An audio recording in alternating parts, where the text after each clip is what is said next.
Hello, good afternoon, good evening, good morning. Welcome to Double9Radio. How are you today? I'm very well, thank you. Thank you for having me. You're most welcome. It's Friday. It's Friday. It's a wonderful day. It's a sunny day. It's not a rainy day here in the UK.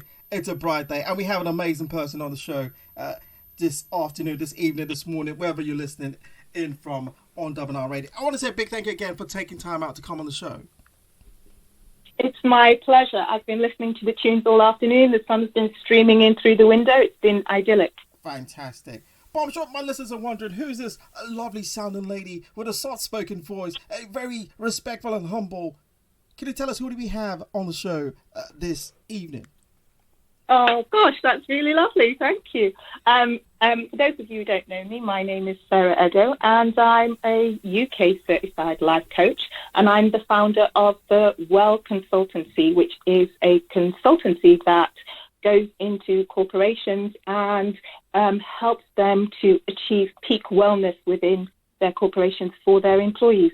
Amazing. That's such an important thing. You know, especially within the workplace, you know, you have a lot of pressure, a lot of stress you have to deal with, some visible, some not, you know, and people manage stress differently. And I think that's an amazing thing, you know, for those companies that actually employ your services. But, you know, Sarah, I was going to ask another question about, you know, thank you for giving us that intro.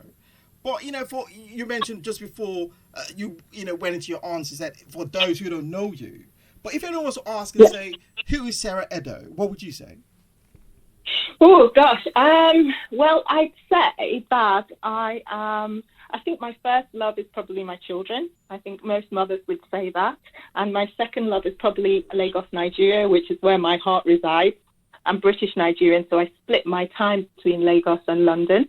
And I grew up in Lagos. I'm a Jakande child. Amazing. I went through the Jakande education system before I came back to the UK to finish off my education. And I'm very passionate about all things wellness and all things Nigeria. Amazing. That's I love that. I love that description as well. You know, very proud of your background there. You went through the Jakande system. For those who don't know, that's like one of the should I say best Lagos State governors we had back then. I don't know if you'd agree with that. I absolutely agree with that. It was such a loss. He passed away earlier on this year, and I really felt that really keenly in my soul. He was an amazing man who did fantastic things for his state, and I don't think anyone has sort of reached his level of achievements when it came to the wellness of the people. Yes, you're quite right. I would agree to that. Okay, let's go into what you do. You know, you describe yourself as a life coach. Who is a who's a life coach? Well, it's really interesting because a life coach is someone who helps you to sort of get yourself on the right path. So what I particularly specialize in is helping people who struggle with anxiety and automatic negative thoughts. And those are things that really stop people from reaching their goals, understanding what their goals are, and achieving success. So I help people to navigate through anxiety, manage that, and to change their negative thinking so that they can just really get on with life. But I do a lot of other things. In order to do that, I had to sort of like really understand mental health and wellness. So I'm a mental health first aider. I'm also a mindfulness practitioner, so I teach those classes, and I'm also a suicide prevention officer. So there's a lot of stuff going on, but all of my work really revolves around the mental health and wellness of people in general, and corporately of employers treat their employees and make the workspace a safe and nurturing space for them. Amazing. You know, one thing that really, shone out to me when you were giving that description or answered the question was you mentioned about the negative thoughts and helping people removing that automated negative thought process, because from that it gives a lot of room to a lot of things. You spoke about suicide. You spoke about anxiety. I think that the seed of all that, starts from that negative thought, isn't it? I'm guessing here. Would you agree with that? It's amazing how many negative thoughts one can have about oneself on a daily basis. And when you take a look at the negative things you think about yourself, I mean, if I give some examples of negative things that I've had to deal with personally, I've had to deal with issues around my appearance, perhaps weight at some point in my life. We have negative thoughts about our achievements, look at what other people are doing, and we haven't succeeded as much, or we're not as far along. We compare ourselves to other people, and all those kind of negative thoughts are really soul damaging, add to our stress. So in some ways, you have to reprogram the way you think about those things and recognize that those negative thoughts are coming to your mind so that you can identify and deal with them. And it's not always easy, because some people are more resilient than others, and some people are more in tune with their thoughts than other people are. But there are lots of tools, and there are lots of ways that you can tackle those kind of things. And those are some of the things that I teach when I coach. I mean, it's quite remarkable the way you describe it. But, what I think about it is, like, you mentioned a lot of things, the negative thought, again, I repeat, the anxiety and all of the things there. But I'm trying to think, what actually inspired you to want to be a life coach? Because it seems like a lot to do, and also managing people's emotions can be quite challenging. What inspired you, to decide that I wanted to be a life, or you wanted to be a life coach? That's really interesting. I'd have to go back to get that origin story for you, because I worked in the NHS for about 18 years, and I was a senior manager in the NHS, so I had a lot of mentees. So there were people who came who were just starting out, a lot of youngsters, a lot of people of colour who were starting out in their careers, and I mentored quite a few of those people. So within that mentorship, I showed them how to negotiate and navigate the corporate world. But then I realised that just wasn't enough, because I was seeing reoccurring levels of stress, reoccurring levels of people struggling with mental health and wellness. And it sort of branched me off into this other path where I decided that I really wanted to focus on mental health and helping people to navigate that, and helping people to get over those humps so that they could really, really, truly succeed and truly be happy. And I think it was about 5 years ago or so, I was sat working for a corporation, and it was World Mental Health Day. And I'd been at this corporation for a while, and I'd seen them sort of like put things on their internet and their website about World Cancer Day and coffee mornings and all sorts of things like that. So I waited patiently on World Mental Health Day, thinking something's going to come out for the people anytime soon, and nothing did. So I wrote a very, very personal piece about my personal struggles with mental health and wellness, and I put it up on the website, and I said, anyone who's struggling should please call me for a cup of tea and a chat. I'm here to support you. And within 24 hours, I got 28 people who had booked cups of tea and coffee breaks with me over the next week. And it was almost at that moment that the World Consultancy was born. And I decided to really, really then go away and get myself qualified as a life coach and start doing this for corporate and private individuals. Amazing. That's such an inspiring story there as well. Such an inspiring story. And it takes a lot, it takes a lot of determination and confidence to actually want to do that, and engage with people. Did this kind of come from any of your experiences? I know you mentioned a bit about mental health just a minute ago, but did that inspire you as well because of you being through some of this anxiety or, kind of like negative thoughts, and you thought, what, I want to reach out and help people? Yeah, absolutely. Sort of in my early 20s, I was diagnosed with Manic Depression, and I had PTSD from childhood traumas, things that I'd experienced. And it took me a long time. I went through the sort of therapy route, and so I was in therapy for a long time. And it takes a long time to recover and get strong from those things. And then when you're in the corporate world, you realize that these things are not really discussed. And you can see people around you who are really, really obviously struggling. Yeah. I mean, there's been a couple of times where I've met people crying in the corridors or things like that. And you just realize that actually we need to be doing much more to support our colleagues at work, and we need to be doing much more to support people in their personal lives, especially when they're navigating the corporate world. To improve their mental wellness and their general overall well-being. And it was something that I felt really deeply, and it was essentially a calling, I guess, in some ways for me, because I sat there that day and I just knew I had to do something right now to support people in that space. That's really good. That's really good. That's quite amazing. I mean, I think I'm going to have a session with you after this as well. I think I need a life coach. I think all the stress is going to be quite overwhelming. Because we talk about a pandemic now. Pandemic, we're just coming out of it, or possibly coming out of it. A lot of people have had some mental breakdowns, and it's been quite hectic. It's been, it's been something people have to deal with that they've never dealt with before. But we talk about work-life balance because most people working from home now. Okay, some people possibly going into the office. Most people still go back to into work because they can't work from home. But we talk about work-life balance. I've thought about this. Is this some sort of like an illusion, or does it? What does it actually mean from your own perspective? Well, it's really interesting when we talk about work-life balance because this was a term that really originated in the 80s, and it was part of the women's liberation movement where they were talking about they needed more flexible working approaches because they were mothers and they needed sort of maternity leave and things like that. So originally it was something that women strived for because they were not able to balance work life with that of raising and having children.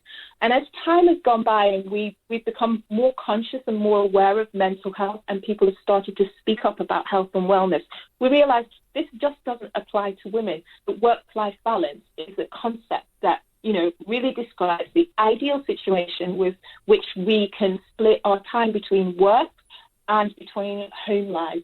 So, it's a challenge. It's not something that comes easily, and it also really depends on the kind of work that you do, what environment you live in.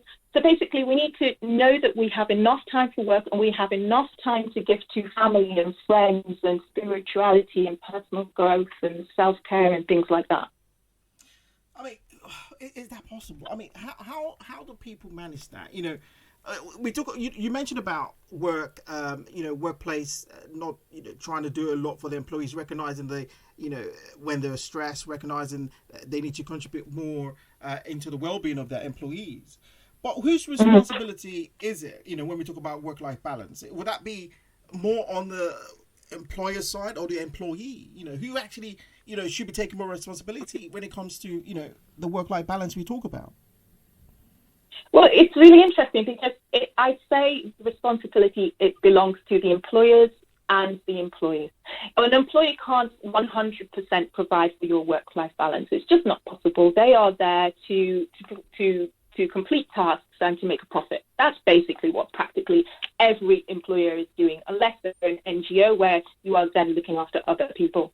So the employer has a level of responsibility, but you too have a level of responsibility towards your work-life balance. So there's different things that you as an employer can do, and there's different things that you as an employee can do.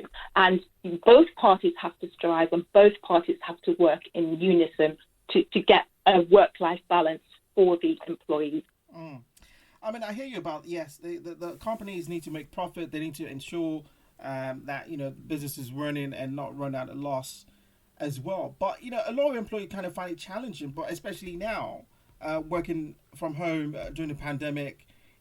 Yes, I mean I enjoy working from home, but the thing is that it's kind of hard to manage your time sometimes when you have meetings going on past your office time, because people will think, oh, you're at home, you're not really doing much. If you're traveling on the train, it'll probably take an hour before you get home. But the thing with that is you work past your time, and then you have to catch up on maybe all the daily, the day's work you've done. Then before you know it, it's possibly dinner time, and you're going back to sleep, and it's like a cycle. But why is it? Sorry, carry on. It is. I think what's happened for a lot of people since they've been working at home is the lines have been blurred between home life and work life. And there's a number of things that people need to do to ensure that they're still creating themselves a healthy work-life balance while they're working from home. And I'd say these were my top recommendations for that. My first recommendation would be, when you're at home and you're working from home, create yourself a dedicated workspace. So, for example, when I'm working from home, I have a room that I have an office set up, and at the end of the day, I close the door on that room my work is finished, and I move to the rest of my house, and I don't go back in there for any reason. I have a dedicated amount of time, so dedicate the time that you are giving to work. So if you're meant to be working from 9 to 5, that is the time that you're working. And when that time is finished, you put down your work tools and you move on and engage with your family and your life. You also need to sort of practice self-care when you're working from home. You know, you need to sort of like make sure that you are still regularly exercising. When you're at work, you are told repeatedly that there's every 10 minutes and an hour you should step up from your desk and your computer and should walk around, you should catch your breath. These are things that people are not doing whilst they're working from home because they're just sat in that space. They're forgetting that they're doing those things. Yeah. They're also not creating themselves a regular routine. You need to sort of create your regular routine. I'm very precise about my routine. I have an alarm set. I get up at the same time every day. I have my morning ritual, so I don't do a long drive to work because obviously when you work as a life coach, you're on calls and on the computer with a lot of people. Yes. So what I do is I get up in the morning, I have my usual morning shower, get dressed, I put my makeup on as I normally would do as if I was going out, and then I have a little stroll around my garden, have my breakfast and a cup of tea, then I go to work in my work room. In your work room, because you have your dedicated workspace, isn't it? It's quite amazing. Yes, exactly. Yes. I also try and set a regular lunch break.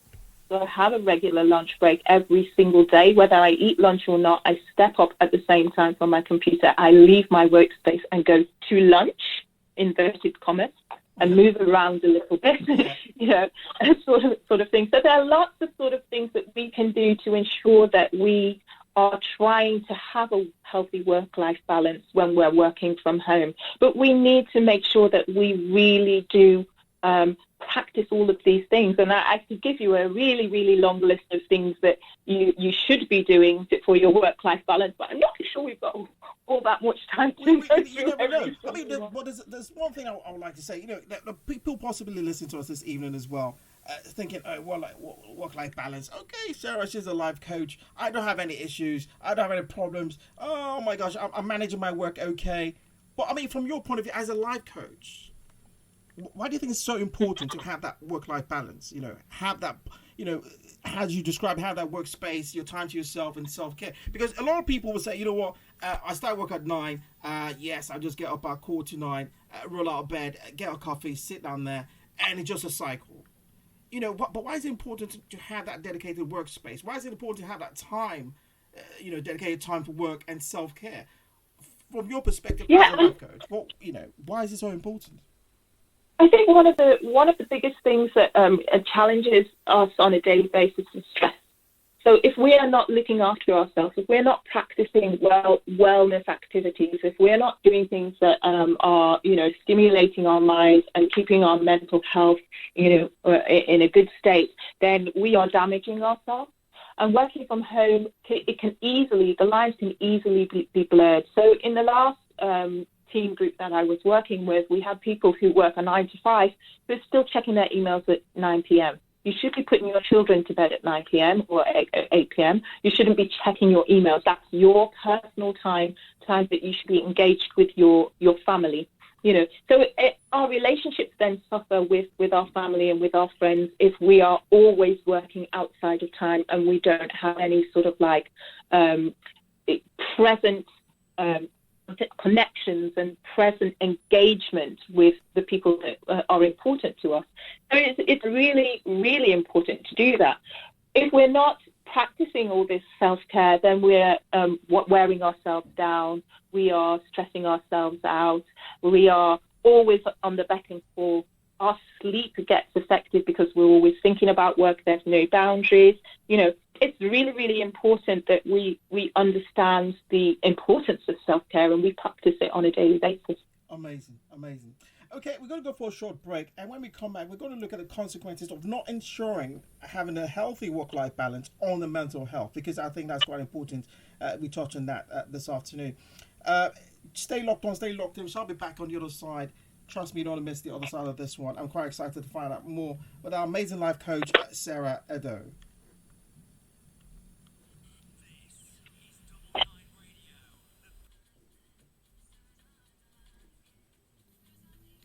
Hello, welcome back to Double9Radio. It's 1837-0207-2021. We have the amazing life coach, Sarah Eddo, taking us through the paces of the importance of the work-life balance as well. I think it's quite important as well because it causes quite a lot of things. She did mention that how you can ensure you're having a work-life balance is having a dedicated workspace, sticking to the time for work, 9 to 5, stick to that as well. Don't be checking your emails about 9 p.m. at night. I mean, that's quite... I might do that sometimes. Who knows? And importance of self-care as well. That's very, very important as well. Sarah, thank you again for coming on the show. It's such a pleasure to have you on here. Yeah, it's my pleasure. Fantastic. Okay, just before the break, we mentioned about the consequences of not maintaining a healthy work-life balance on the mental health. From your perspective, how devastating can that be, or what can it cause, on the mental health of an individual? Yeah, it can be surprisingly traumatizing to not have a good work-life balance. I mean, one of the continuous things we see is levels of anxiety and levels of stress. Anxiety can then create panic attacks, things that you can experience. A lot of people that I work with report having many difficulties with sleeping. So because their work-life balance is poor and they're constantly ruminating on things that they should have done at work or things that they haven't done, or they're constantly on call or connected, they then can't sleep. And, once you can't sleep, it makes it so much difficult for you to get up the next day and then continue to work. And then that's where you're looking at stress. And other things like people can be so stressed out they can have ulcers. Stress is related to strokes, hypertension, fatigue, heart problems. And those are all the kind of things that, we've got physical manifestations of stress and a poor work-life balance. We've got mental health manifestations. We've also got things like people can no longer connect with family members in the way they did before. They're not present, so their interpersonal relationships start to suffer. We have people who have been so stressed out with their jobs, their relationships have been, decimated, and then on top of all that, when all of that is going on, you've got this poor work performance and poor quality of work that is the outcome that then creates higher levels of tension and higher levels of stress. Wow. It's like a vicious circle. Yeah, it is because, you're quite right. There's detachment from family. Then there's more stress at work, not being able to deal, with all the pressure from work as well. And you have the pressure from home as well, especially if you have young children, that could be a challenge as well. But, as a life coach, an individual who might be, having difficulty maintaining a work-life balance, a healthy work-life balance, how would you, conduct that session? First of all, we've got to establish what are your triggers and what are you struggling with. So is it that you are continuously checking emails? Is it that you don't know how to say no? What I find is the occurrence is that when people are working from home, they feel like they've got to prove above and beyond that they're working. So then they take on more than they can manage, and they've got into this cycle where they don't say no. Actually, I've got enough work on my plate. I've got to get through these projects, and until these projects are done, I can't take on any more work, which is something that when they were in the office and people could see that they were working and they could see that, these people are always busy, was much easier to do. But now people are at home, they're feeling like they're unable to say no to anyone. So it's really important that we learn how to say no. That's very much on my list. So empowering my clients to say no is one of the first things that I do, but also, really identifying what the problems are, really identifying what the triggers are, work them out, ways to avoid stress, and prepare for stress when it's coming, because, you'll never have an entirely stress-free life. So you've got to prepare for how you're going to handle that stress when you meet it. And these are all the kind of things that I teach my coaching clients with a lot of different tools. You're right. I think the first step is actually admitting that, yes, you do need help. Admitting that you have an unhealthy work-life balance. Because if you can't admit that, you're not going to reach out for help. The first step is Yeah. admitting that as well. But we look at the pandemic now. It's things are somewhat going back to normal. Not really though. But some offices are saying you can come in twice a week now, and still have 3 days a week. 3 days a week at home. And we look at that because a lot of people have been so used to. I mean, we've been home for I don't know, like a year and a couple of months now. 18 months. Yeah, I mean, I'm thinking, what would that work-life balance look like? Now you probably have to commute again. You're going to have to, wake up in the morning, get ready and go out. From your experience, and how do you think people can deal with that? What kind of tips can you give people, to ease them back into that, process or mindset of going back into the office 2 or 3 times a week, because it's going to be almost like a huge change. And anxiety can be, something that people start. Oh my God, I don't want to go back. I don't want to. You know what I mean? I've had conversations with people be like, I don't really want to go back to the office. I just want to stay at home. But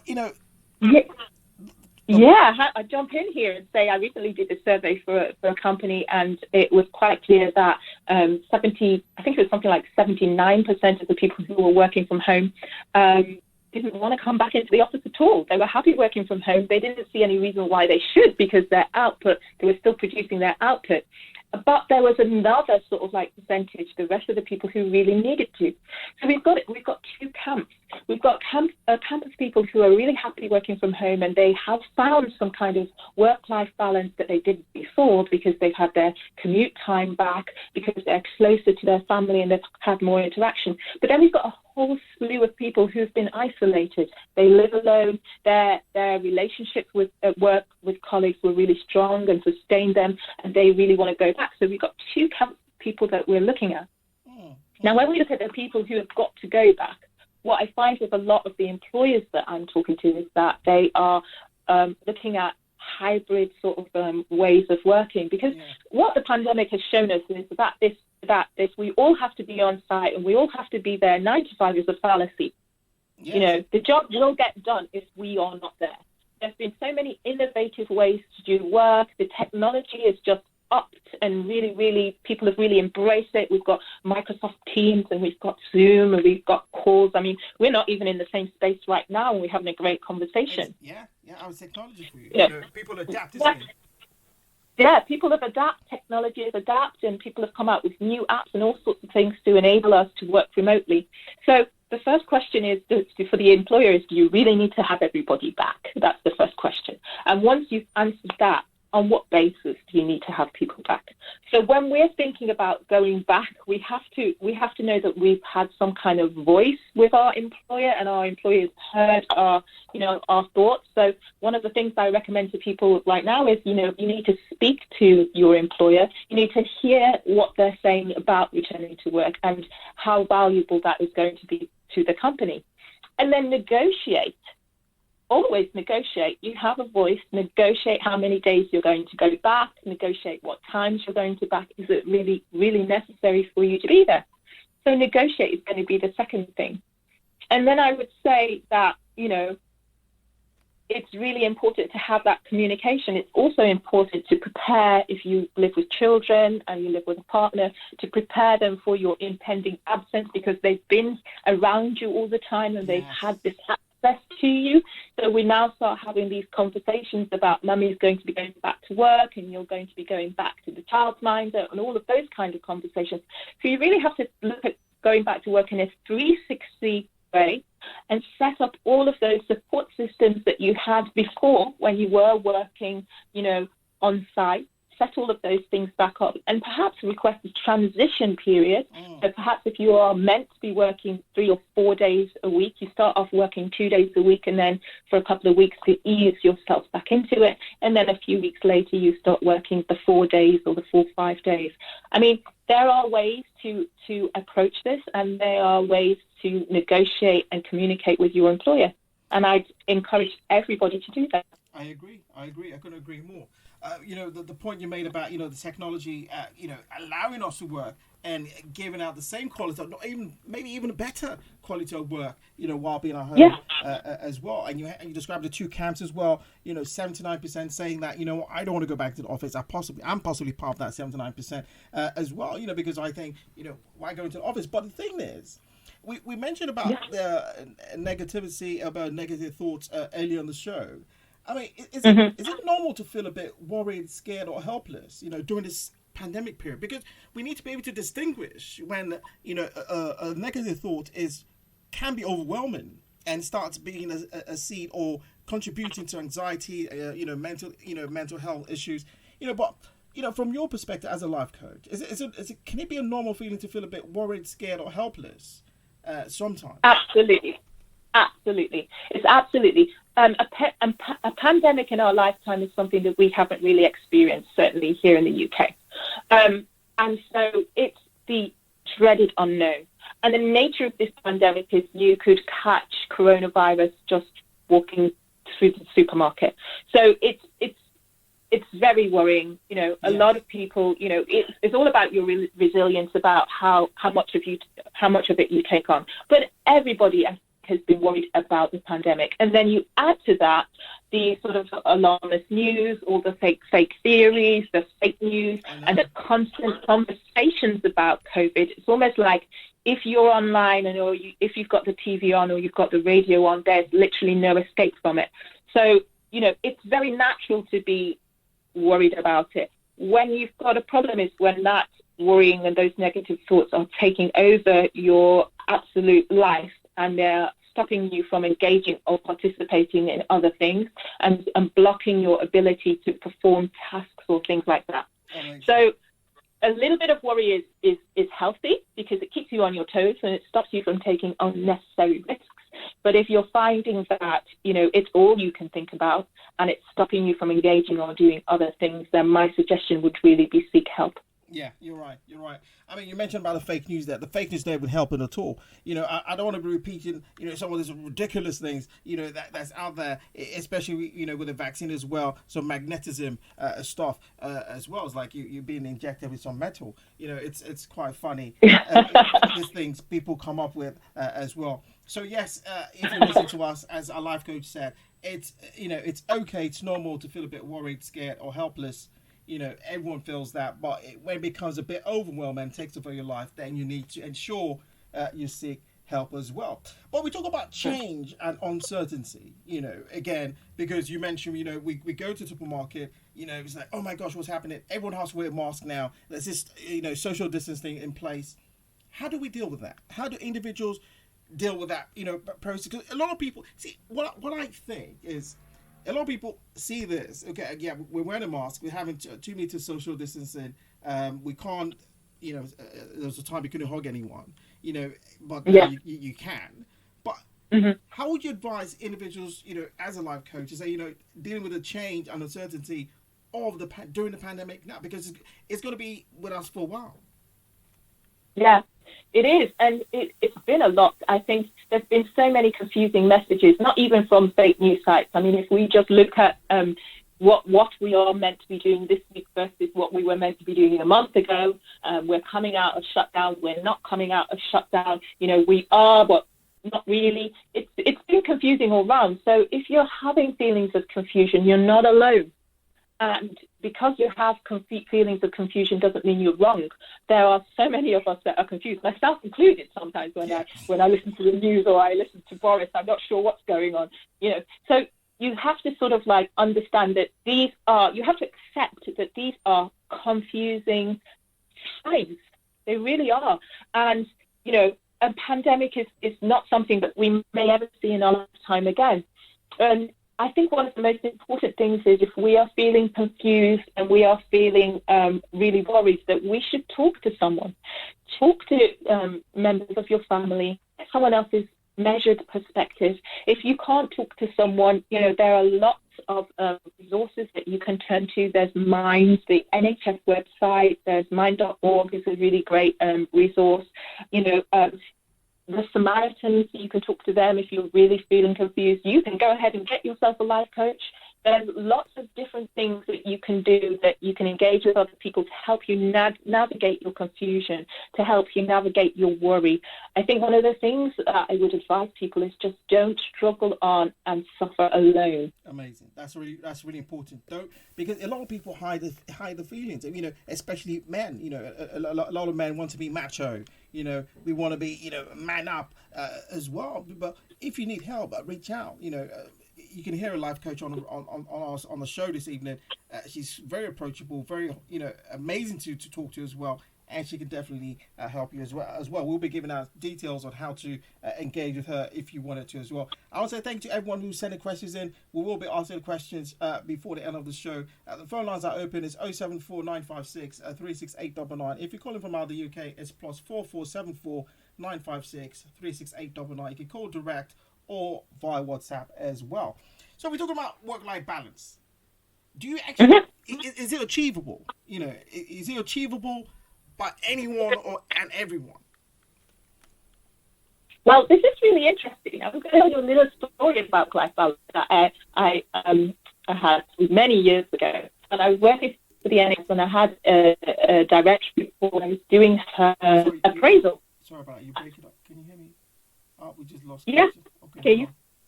We just lost connection, but we're going to be back in 2 seconds. Yeah. Sorry about that, ladies and gentlemen. Lost a bit of connection there, but we're back. Yes, you know, is it achievable, work-life balance? Yeah. Well, it's a really loaded question. Because it depends really on the type of work you're doing. It depends on your employer's commitment to work-life balance, and it also depends on your own personal commitment to work-life balance. So it is achievable. I think it is. And in some instances, when you achieve it, you will give up something else. So there's a possibility that you will give up your aspiration to be a CEO, or you might give up your aspiration for something else. So, you know, it is achievable. I'm not one of these people to say you can have it all, because everybody's circumstances are different. Yeah. So it really is on a case-by-case basis. But I think what people need to do is they first of all need to understand what they want their ideal day to be like. What do you want your day to be like? So is it that you want to get up in the morning, you want to do a 9-to-5 job that you go to, and then you come home, you just want to be with your family, you don't want to think about work again? Is it that you want to build a wonderful company and you want to be a millionaire by the time you're 40? What is your ideal? What's your ideal day? What's your ideal goal? And once you understand what your ideal day and your ideal goal is, then you can work towards a realistic goal towards work-life balance. Because for the person who wants a 9-to-5, they can have that family life. They can just come home, switch off, be with their children, get up the next morning, rinse, repeat. If you want to build a $1 million company, you're going to have to give so much more of yourself, so much more of your work-life balance is going to shift towards the work aspect. And you are going to say, well, my working day is between 12 to 14 hours a day because I've got this level of commitment for this period of time to achieve this goal. So I think work-life balance for us always should start with what is our ideal day, what is our realistic goal. And from there, you can understand whether you can achieve work-life balance and what steps you need to make that happen. Amazing. Great answer there as well. You have to look at what you're trying to achieve and how much sacrifice you're willing to give of your time to achieve that work-life balance. Okay, we're going to go to a couple of questions that have come in. If I don't answer your question, it means that Sarah's already answered that question as well. Say thank you again to all who sent questions in. You can call in as well if you wanted to, or, you know, keep on sending questions as well. So the first question I'll take is James. James is asking, how can I worry less and enjoy life more? Okay. So it's really interesting because there's a couple of different schools of thought. My favorite method for worrying less and enjoying life more is to be present. Because when we are worrying, what we're normally doing is we are ruminating on things that have happened in the past. And we can't change those things that have happened in the past. Or we're worrying about things that are going to happen in the future. And those things haven't happened yet. And so all we can do is be present in the now and make decisions and choices about the future that will then influence them. So one of my favorite ways for dealing with worry is practicing mindfulness. It's a course that I teach. It's an 8-week course, but it really helps you to center yourself and focus yourself and be in the present. So those kind of thoughts that come to you about worrying, it's not about stop thinking. It's really about letting those thoughts come and just sit there. You know that they're there, you don't fear them or you don't have any judgment about them, and they leave. And it's a practice that really, for me, being somebody who struggles with anxiety, clinical anxiety, and has suffered from PTSD, has worked wonders for me to really stop worrying as much and being so frightened of the future, and also living so much in my past trauma. So I would say I would give mindfulness or meditation a go, because with worrying, it works wonders. Amazing. Fantastic. Thank you for that. Okay, another question from Grace. Grace is from Barking. Grace says, how do you structure your life coaching session? How do I structure my life coaching? As in, what's a typical day for a life coach? Yeah, how do you structure a life coaching session? Oh, how do I structure a life coaching session? Yes. Okay, so we start off with the client. The first sort of session is understanding what the client really needs to improve in their life, what sort of things that they need to tackle. And then each week we sort of like look at specifics. So for a client who is struggling with anxiety, we might look for a week. What are the kind of triggers that you deal with? What emotions do those triggers bring up in you? And we look at tools and ways that we can handle those. And then I typically give a lot of homework to my clients to go away and practice these tools. And then the following week, we would report back on how those tools worked for them. Were they the right tools? Was that the right kind of medication? What things were positive? What things were negative? And we tweak week on week until we get to those tools that really work for an individual, because everybody's different. So all tools don't work for all people. And then we sort of really go through the issues. It's positive support and nurturing environment, and no holds barred, really. So, yeah, it's different for every single person. It's always a bespoke session. So what might work for one person may not work for another. And together with the client, we understand what their needs are and how we can support them as best as possible. Not all, not one size fits all. No, we're all different, and we all have different issues, and we all need different levels of support. Some people with anxiety may have chronic panic attacks, so we use tools to deal with that. Some other people may feel agoraphobic and not want to go out of the house. That may be how their anxiety manifests. So there's lots of different ways in which we look at, and tools that we look at, but everybody is different, so everybody gets a bespoke service, a bespoke interaction. Amazing. Thank you for that. Thank you, Sarah. Okay, I'll take this final question, which is from Remy in Hampstead. It says, how can I get greater self-confidence? Or how can I gain greater self-confidence? I beg your pardon. Oh, that's an amazing question, Remy. It's practice, I think. It's practice, and it's also understanding your abilities and having a lot more self-belief. And it's also building up your personal emotional resilience. And it's there within you. It's just practice, and there are lots of different tools that can be used to do. It's really interesting because it's not something I can really sort of like explain over the line, but there are things you can do to improve your self-confidence. It depends on where you feel you're lacking confidence. Because someone says self-confidence, for example, they can get up and speak to a room full of people, but they couldn't ask a person out on a date. So they're confident in the boardroom, but not confident in interpersonal relationships. So to really understand how one could help you, you'd have to understand where is it you're lacking in confidence. Because then we look at that specifically. So it's a really interesting question that, unless I know a little bit more, I can't really give you the answer. Fantastic. But what I can say is that you can absolutely improve your self-confidence with the right tools and the right support. Amazing. I mean, Remy, just listen out for the contact details on how to reach our life coach as well. She will give you those great tips as well, or maybe even book a session.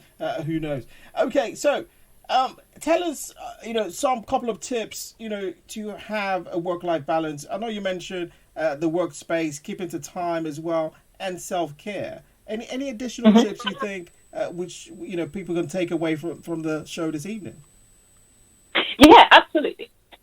So there are 4 tips to well-being, and this is just well-being. So work-life balance or just interpersonal life. These 5 steps are considered the fundamental steps of well-being, and they are: make sure that you stay connected.